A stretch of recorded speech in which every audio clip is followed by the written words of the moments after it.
Hey everybody, it's Jason Blaha here, and I've had a couple different subscribers kind of ask me about how to properly judge their progress on bodyweight exercises, because one of them's like, look, my rows and everything are going up, but my weighted chin-ups have stalled. Other people ask, hey, how do you even progress on these things? How do we figure out how to microload them? What the heck do we do? So let me put on my +5 out of weaponsmithing, work on skilling up my crafting a little bit, and let's talk about this. All right, most of you know I'm a big fan of body weight and weighted body weight exercises. I love them. There's a lot of reasons that I like them, and a lot of it has to do with the fact that there's plenty of data out there showing that body weight exercises, whether they're weighted or unweighted, use a lot of stabilizers. They use a lot more muscles than other lifts do.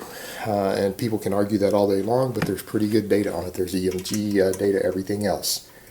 Weighted dips work more muscles than the bench press does. They do, even with comparable loads. They allow you to adjust for certain things a little bit. They allow you to adjust technique a little more, do the amount of forward lean, to find better grooves sometimes. Now, weighted dips can be dangerous, but that's a different topic. But they allow a little more adjustment as far as different emphasis if you want. But the main thing is that they allow you to use a lot of stabilizers. And stabilizers are a big part of your overall muscular development. The fact that you work more muscles, more core, and everything else on something like a dip makes a big difference in terms of your overall work that you're having to do, your development. If all your stabilizers and core are being worked on your main exercises, you don't have to devote as much time to isolating stuff like that. And that should be true, guys. Even guys who are chasing aesthetics should understand that point. You just have to do less core work.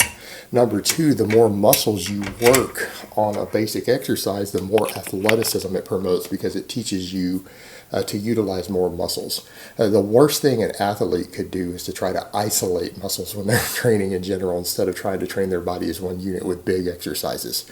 Anyone who needs to perform, they need performance on a field, performance in a ring, even performance in the real world if they find themselves in a situation where they need strength in an emergency. And I don't care whether it's an emergency lifting something or a physical conflict. All right, there's a value to utilizing your body as more of one unit, and dips work the core more. And you got stuff like chin-ups. Chin-ups have been found to work multiple muscles that don't get worked on things like lat pull-downs. Sometimes on even things like rows. Particularly chest-supported rows and stuff. Chin-ups not only work the biceps and the lats just as much as anything else as rows do, and work the biceps as much as curls. Chin-ups have been found to work your upper chest, to actually stimulate significant growth in your upper chest, the long head of your tricep, your abdominals. They're just as good as a crunches. There's EMG data showing they're comparable to doing crunches, actual chin-ups.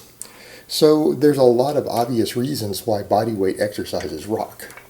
The biggest downside to bodyweight exercises is controlling progression, and for a lot of people there's a problem of comparing themselves to other people, because your body weight is an enormous factor here. In fact, your body weight fluctuations make it very, very difficult to microload. Normally if you're wanting to microload big barbell movements, it's really easy, right? You just use the 2.5 pound plates, or use little 1 pound magnets. That doesn't work for bodyweight exercises unless you're perfectly tracking your weight. I guess if you weigh in every workout, you add your body weight to the number, then you can track it. But if you want to microload, you actually have to weigh in before you lift. And you know what? Doing chin-ups and dips and glute hammer raises and whatever based on your body weight, yeah, you'd actually have to weigh in first. And some people weigh 5 pounds more in the evening than they do in the morning. So you're already 5 pounds different. You're already microloading right there just by the time of day you do them at. So it creates a lot of confusion. And one of the big issues you run into there, people will say something like, my bench press is progressing, but my dips aren't. My rows are progressing, but I'm stalled on my chin-ups. I don't understand. Why aren't these muscles gaining strength? And it's very simply put, it's because your body weight is fluctuating. Or let's say you've been bulking a little bit. You're gaining muscle, right? You're gaining muscle. You're gaining fat, you're gaining water. A lot of people will start eating more calories and they don't realize you gain immediate water weight when you up calories. That's usually the norm.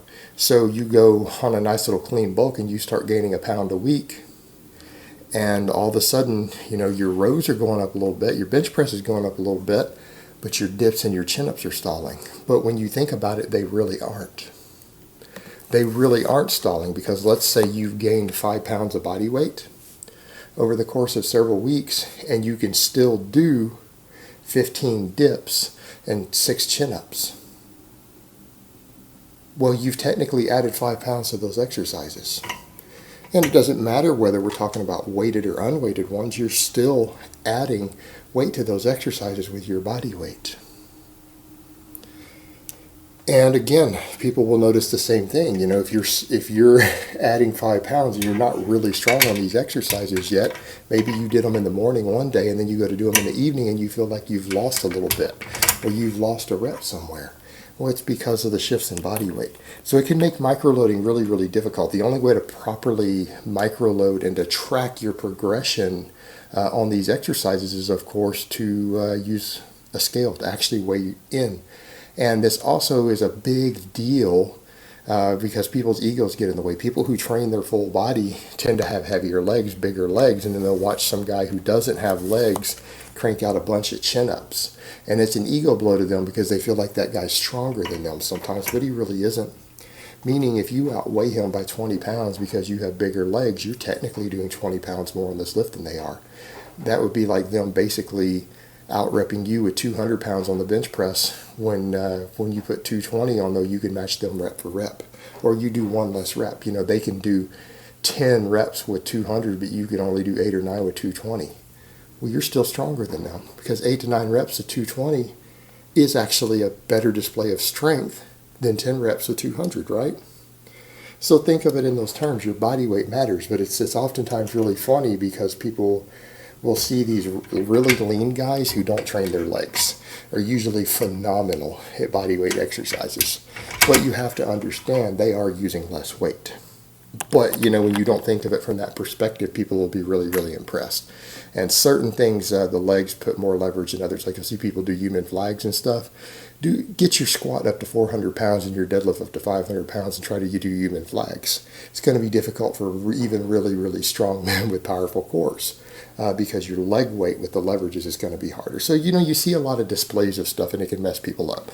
But what I'm generally going to recommend is that on body weight exercises, just because of the annoyance of the fluctuating body weight and the role that plays, don't try to microload them. You know what? Body weight exercises, in my experience, because there are potential weak links due to all the stabilizers, don't train them to failure. Don't train them to failure at all. Train them for just overall tonnage and workload. Instead of thinking of them as the same way that people think of their bench press, for example, as just a chest and tricep exercise, think of your dips as a full body exercise and just think about the cumulative workload you add with them. You don't really need to track these exercises the same way. I wouldn't worry about it. If anything, just doing them for weekly tonnage and everything and just total workload seems to work just fine without worrying about going to failure, without worrying about tracking every pound on them. In fact, like Pavel Tausalin has wrote some amazing stuff for bodyweight exercises to get people fantastically strong on them, and he has the greasing to groove method. And this is, again, a fantastic way to do chin-ups or pull-ups, to where he has people come in and know how many pull-ups or chin-ups you can do, test it once a month, and he can get just about anyone who's not overweight up to 20 pull-ups or 20 chin-ups using this system that he wrote. And it works really well. And what you do, you come in every day and you do half or less of your total max reps. All right, half or less of your total max reps. So if you can do 8, you don't ever do more than 4 chin-ups. You do 3 or 4 when you come in, but you do it 3 or 4 times a day. You set up a chin-up bar at work, set a chin-up bar at your house, have a bar somewhere that you can do chin-ups on somewhere. And every time you go by it, up to at least 3 times a day minimum, you do 3 or 4 reps. And you do this every day, 7 days a week. A lot of people do it in their home the same way. They have one there to where every time they walk under the bar, they do 3 or 4 reps. Doing this system and then testing once a month for your new baseline is a fantastic way to get very, very strong on these exercises. And a lot of people will be like, well, you know, could that really make you big? Well, of course it can. And because you're doing no more than half of your max reps at any given time, it's very, very easy on recovery. But when you start thinking in terms of total tonnage and workloads, people who do this, before long, you're doing 15 or 20 chin-ups every single day, 7 days a week, without a lot of fatigue. Well, even depending on what you weigh relative to your size, you're going to end up with a lot of muscular development from that. I mean, 20 chin-ups every single day, 7 days a week. That's a lot of tonnage. That is a lot of workload put on those muscles. It will keep your muscle protein synthesis elevated all the time too, so that your biceps, back, long head of your triceps, your core, all that stuff is going to be growing all the time. You're going to keep it in a continual growth state, and you're going to get really, really good at chin-ups. So, there's different approaches you can take to bodyweight exercises that don't involve having to micro-load and track them the way that we might do on barbell exercises, to where it's so easy to micro-load and manage everything. And it's just a different way of looking at bodyweight exercises, and even weighted bodyweight exercises. And it works really well to just do them for tonnage, for volume, accumulated fatigue over the course of the week. And again, as long as you don't take them to failure, it's an interesting way to do that. And when you consider that most bodyweight exercises work more muscles in the body than their counterparts, they're a fantastic way to just get overall strength development, performance, everything else, to just do them all the time. All right, guys, but that's really all I have to say on that today. I hope it's been informative, and I will talk to you guys next time.